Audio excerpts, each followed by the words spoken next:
Now, one thing I did want to ask, and it has changed from I guess volume to volume. I want to call it an issue, and it's not quite an issue. Is the people that you've worked with? So you mentioned like your first issue right off the bat. You had quite a response to it for people who wanted to contribute. So I happen to have issue one open in front of me, and the just going down the list. So obviously yourself, editor in chief, but then we've got with contributions by. You have yourself as editor, and then there are a handful of other names. I won't name drop them here, but obviously you've got quite a bit of outpouring here. And if I'm not mistaken, from other people who have other shows like mine or pure podcasts and things, how did you get in touch with everyone to sort of get this ball rolling? Yeah, so we on the Sequential blog we put the initial kind of call for contributors because we were setting up this new magazine. So I had this blog post on the Sequential blog, and then I shared that around to some Facebook friends and things as well. So it got around a bit, and then so we got our initial team that way. But then anyone can also email me if they're interested in contributing. So it's on our contact info is on the website there, or our social media too if you want. I can give you our email, and then we have an email list where our contributors can, because it's volunteer based, they can come and go as they have time. So we have basically an email list where every issue I just kind of ask for pitches, essentially, like who do you want to interview this issue, if you have time or if you're able to contribute. So if you're interested, I can put you on that list in the future, and then we can always let you know when we're looking for the next issue and who wants to be slotted in where in the issue. Well, one, for anyone at home wanting to get into entertainment and comics journalism, here's an open call. Try it. Me personally, heck yeah, I'm in too. Uh, so, what you've got everything created, you've got your team set up, you're starting to write articles and everything. Now, with this one, is it purely through Gumroad that it's I guess Yep. financed? Yeah, everything all goes through there. Sometimes we are able to get advertisers as well to help, but it's always a struggle to. Well, now we haven't even been really pushing because stores and comic book businesses are not doing so well, obviously. So we're not too pushy right now. But at first we did get some good support too in advertising, which would also allow us to put it up for free as well. So good. And actually, I'm just gonna hold this up here. But it's not full of ads, no. Like there's maybe one or two in issue tops. Yeah, it's really not a ton. But you do have, at least in your first issue, sort of an open call if people want to advertise. Is that still the case? So if comic shops or someone involved in the way of comics, perhaps a convention runner, wanted to have an ad in your magazine, would they be able to do that? Yeah, for sure. Yeah, we're still definitely open to that.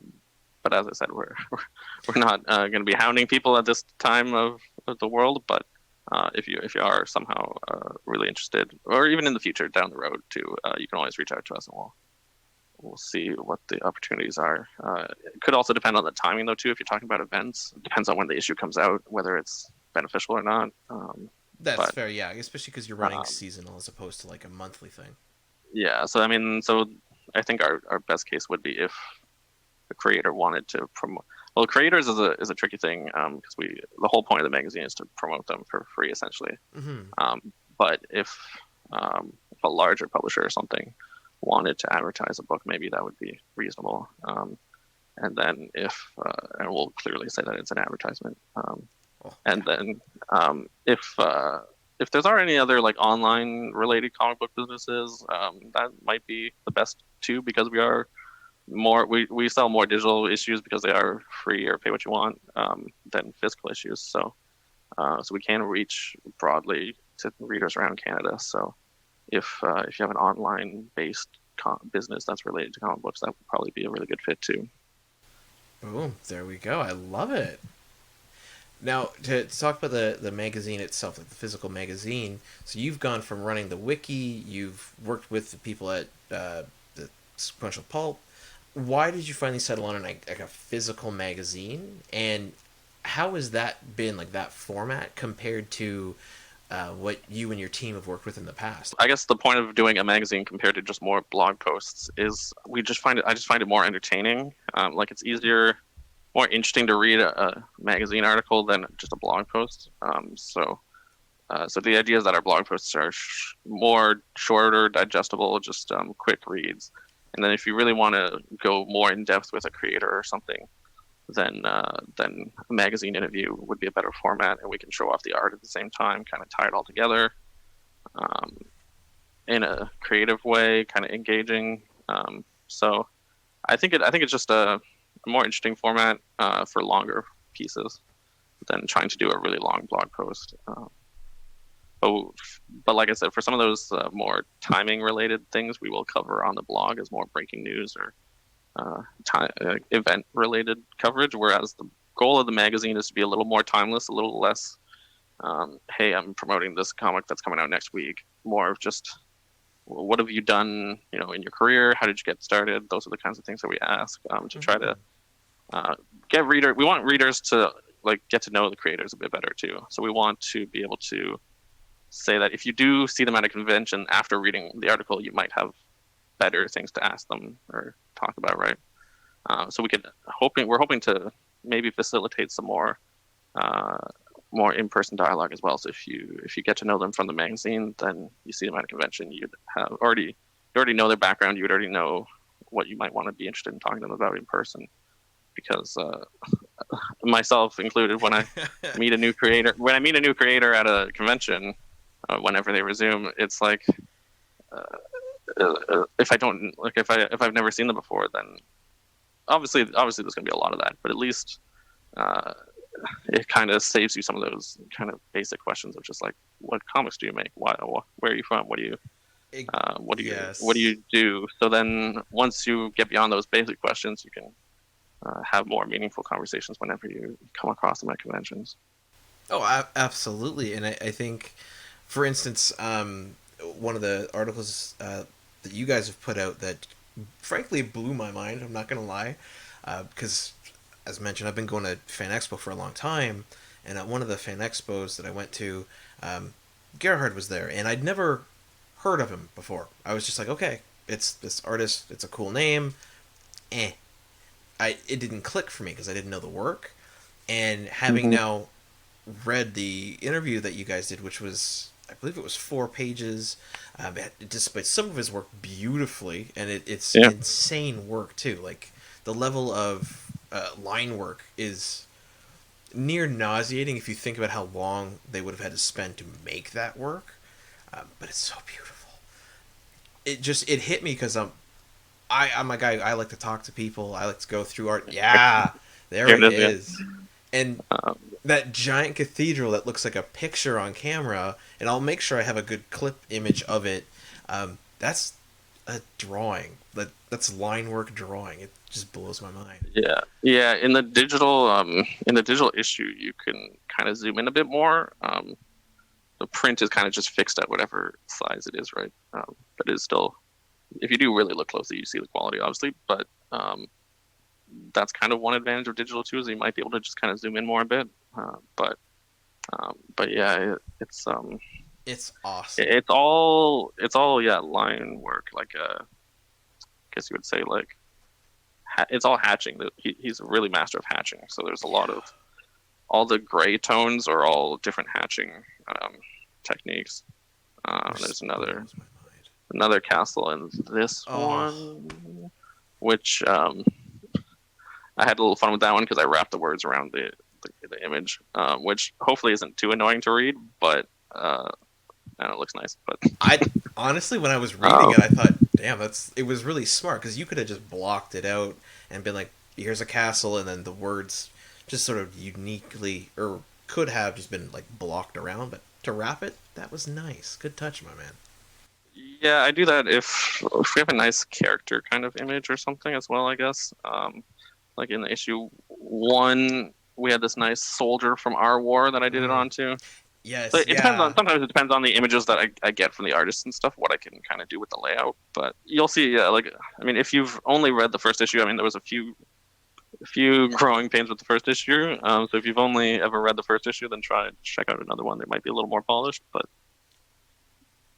we did have our most downloaded issue be the first issue, which makes sense. But now I kind of wish people would see some of the newer ones that are a little more polished. But Well, anyway, we'll have to make sure we get the word out, and I'll make sure I do what I can, because honestly, I love it. I think the magazine's fantastic. One thing I've liked is just, and maybe this is a little too insider on this work or whatever, but the types of questions that some of your writers or content creators, I'll say, come up with are very interesting to me, because you have a diverse team that thinks about things in a couple of different ways that come up with questions that I, for instance, wouldn't have. So I think anyone who picks up a copy of this is going to get a really thorough, interesting look at a creator or a review of a comic, which you've had a number of them in there. And I find it very interesting just to be able to go through and get that different thought, right? Because, like I mentioned with Gerhard, for me, it was just a person at a con and I never looked at them. But now I'm like, oh man, how could I have done that? How could I have not, appreciated it? So I think with what you guys are doing, it'll bring a lot of different attention and different voices uh, to local comics so that people can enjoy it more. hmm yeah. So not having conventions has been a bit of a change, but but then hopefully, I mean, this could be a substitute. So if you haven't, spent your, weekends going to conventions and meeting people, then this is another way to do it. Absolutely. That's actually a great substitute for conventions. So one thing, for me personally, when I ordered it from you, the first 4 issues I got as a bundle, which is still out on Gumroad, hmm correct? Yeah. So I still have some copies of those ones, but I probably won't print them again. Depends. Well, I was hoping to sell some at conventions this year, so I have a stock of them. So they're still in stock for now, but I'm not sure if I'll print them again or not. So Okay. if you really want them, then yeah, you gotta get them now. Perfect. Well, there you hear it, people. So the first 4, you can still get a bundle of them while they last. And the second set, which is again 5, 6, and 7, I got the email a couple days ago. So it's been prepped, and if I'm not mistaken, it is shipping end of November.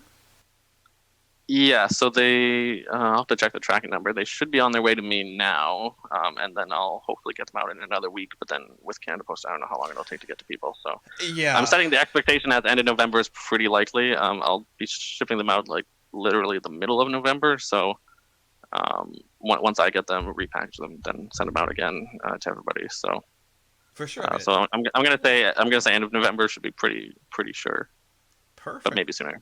Perfect. And the reason I bring it up, I myself, I like a physical copy. Thankfully you sent over 5, 6, and 7 for me digital. I've read it digital. I don't know, print is better in my mind. Maybe you're different, or maybe our readers are different. But yeah, I like the print. So thank you for still making a physical magazine there.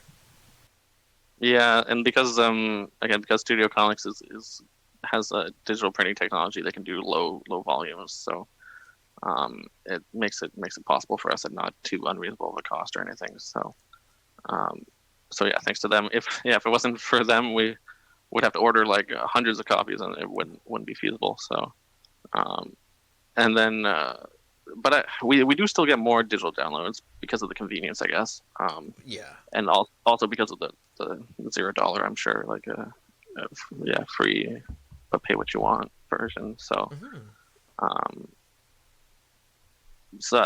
again, like I don't necessarily have like a comprehensive survey of readers, but I think I tried at one point, didn't get too many responses, but the people still show up and download it. So it is convenient. I mean, I think it could depend on if if you have a nice iPad or something, or if you have like on a desktop computer or a laptop, maybe not, but maybe if you have a nice iPad or something, it's probably pretty good too. So Oh yeah. um, Well, I have a friend of mine who they do all digital. Like that's their thing. They like buying the physical copies, but they prefer the digital, especially with the comicsology. And they were looking at it, and yeah, they were like, "Oh, this is actually it reads nice." Like for me, maybe that's my problem. Maybe I need to get myself an iPad or a Windows Surface or whatever other type of tablets out there to read that kind of content or read comics or magazines digitally. But yeah, I don't know. For me, it's just personally, I like the print. But anyway, whatever the readers like, right? If you're still getting hits, Yeah, whether it's yeah, physical or download, either way, that's fabulous.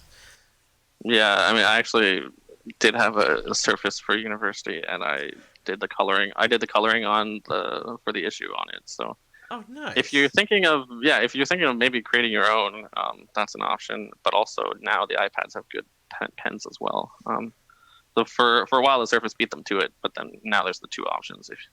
If you want a drawing tablet for drawing comics, it's even more accessible now with the iPad Air and stuff. So Yes, I actually my last interview I did, the gentleman that I'd interviewed, he actually had gone out relatively recently and gotten a new iPad specifically for that, so that he could draw his comics right on the pad. yeah, exactly. I've seen. Well, part of the reason why I knew that is because a few different Toronto creators have posted that they got one and love it. And then uh, Francis Maniple though actually was in a Surface commercial for the Surface Pro 3, and even No. I think Surface Pro 4 too, maybe, but at least the Surface Pro 3. I remember there was a commercial that they had Francis Maniple in, and and he was like demoing drawing it and stuff. Oh, that's so cool. I didn't know that. I was so happy because I was so happy because I'd already bought one, and then I saw him that he used it too, so that was fun. But That's so the ad amazing. didn't sell me one, but I was happy that he used it too. When I was making this comic, I was like, oh yeah, pro comic creator is using this tool. But it's not really the tool. I guess like the reason that his art is better than our art is not because of the tool. It's all the practice and not like getting the eye for it, obviously. And so it's all practice, obviously. But Oh yeah, for sure. now, but some of those tools did used to be really expensive. So now at least um, there are options for everyone to get into making comics. And that's another thing that I kind of hope to eventually promote as well, is that I mean, we can try and get more people making comics too, even if it's just a hobby. Like not everyone's going to make it their day job, but there are still a lot of hobbyists that are still really great too. Hmm. Um, the the one amazing example is North by Scott Sawyer. Um, Yeah. that's amazing, but he's also I mean he's been drawing he's been practicing as an artist for a long time, obviously, um, but it's not like he's a professional creator or anything. It's not like it's his day job. So even as long as you have the talent, I'm sure you can find a way to do it now with modern technology for the drawing and coloring and putting it all together, and then with the printing options now being so accessible too. Yeah, there's no barriers. It's just a matter of really putting in the work and going for it. Yeah, and I mean, when I've watched other interviews and stuff with creators, that's like the main thing they say. They're like, it's not about how talented you are. It's just, can you put in the work to draw 24 pages for each issue? Can you do that consistently Hmm. for months on end to be able to crank out a comic? Um, and a lot of them even have said, like, you don't have to draw like Jim Lee and stuff like that. It's just, you'll have your own unique style. An example of this, just from the magazine, actually, and I'm kicking myself in the head. I can't remember the person's name, but the author of U-Town, which, Oh, Cab. thank you, Cab. Um, I mean, that's an artist name. That's not a real well, name. But anyway, yeah, but yeah, if you say Cab and we have a conversation, yeah. that's yeah. People Uh, know. Yeah, people can look that up. Yeah. exactly, yeah. So check out the artist Cab. They have a number of work out there, but they are primarily online, right? Webtoon first, and then they've Yeah. had work printed, and I mean that's a perfect Yeah. example. Yeah. With webcomics too. Yeah, that could be your initial target. But always make sure you're still drawing at a high enough quality that if you want to print down the road, you have a good enough art. Some of the early days of webcomics, they had a problem of trying to print their art after the fact because it was so small because you had to really make small images earlier too in the internet.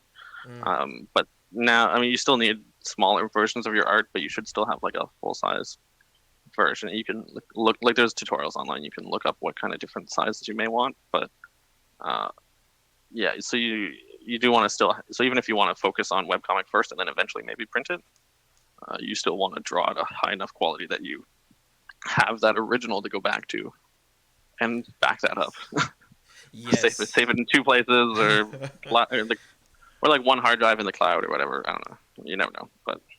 Exactly. No, yeah, have backups and make sure you keep the original, which is the gigantic file, which is probably too big to use for real comics, but it's an interesting process. So I was wondering, Brendan, you'd mentioned in university you made a comic. Currently, obviously, you're editor-in-chief of Sequential magazine. Are you at the moment in any capacity? Like, are you writing? Are you drawing other art? Even if it's just hobby? Yeah, I've been trying to get better at drawing. I think I put in a couple little drawings in my editorial column at the beginning of the magazine. Yes. I I'm not liked your sure Baby Yoda. Okay, yeah. So there's that one. Yeah, there was I tried to make a mascot of like a beaver. I don't know. It didn't really work out too good, maybe, but um, he may come back. But That would so be. I'm still trying. I'm still trying, but again, it's a matter of the time too, and then um, so yeah, so it's a matter of time maybe, but I'm in no rush. But yeah, eventually I would want to put another book out myself too. For sure. Well, I mean, I really don't have like a key story. Like I really don't have a good story inspiration. I have some vague ideas, but that's a lot of the challenge too for a lot of people. Is just coming up with. It doesn't have to be completely unique, but still something interesting to write about. Like so that's always the challenge. But yeah, and I mean, heck, you're running a magazine. I'm assuming you also work, right? Like this is for you. This is part time or a side job. So you've got 8 hours a day of a real job. You've got a life because life, family, friends, whatever. You're also running a magazine, which is amazing. And now you're also trying to improve on your art. Again, that's a lot to take on. Yeah. Yeah, there's no rush. Yeah, so that kind of stuff is still kind of in the background a bit, but and I mean by having all these writers on the magazine, it makes it so much better too. So then I'll do a piece, but then everybody will do a piece, so that way it goes so much faster. So it's not like I have to interview everyone myself. So that's why it is. I'm fully indebted to my team to be able to do this. Otherwise, I'd be able to do like 1 a year maybe instead of 4 a year. Oh, for sure. Yeah, it's a lot of work. Yeah, well, I mean, the program to put it together is it's not too bad, but there's just all these little details that you gotta like, make sure your words aren't getting cut off and stuff. But now I have a template and stuff that I've set up, so now it goes a bit quicker. But still a lot of reviewing and editing and making sure that all the details are right. But otherwise, it's not too bad on the actual putting it together. So I mean, the biggest effort is doing the interviews and writing the content. So perfect. Yeah, and I mean, well, heck, that's what I do right now, and I agree with you that it is so much work.